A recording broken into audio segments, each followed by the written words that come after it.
What's going on, guys? So as stated in the past, I had an issue where I would replace the battery, I would turn the key, no display, no start, no power to anything.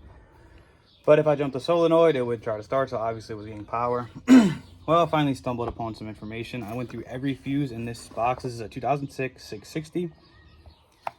And when I checked every fuse in this box, I might have tossed it already, but there was the ignition fuse. Could have possibly been bad, but it was just corroded. But the one that said backup for sure was bad. I had this little kit in the garage. Luckily, it saved my butt today.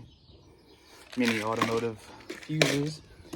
And after changing all of them, because I just figured why not, and changing the solenoid, which probably didn't need to be changed, but I wanted to do it anyway. The old one, which is also not around, looked like crap. It looks good in this video, but I promise it looks like crap.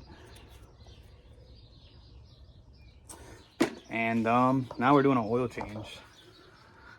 Not sure, I don't think there's actually a good, easy way to get that filter out without making a huge mess.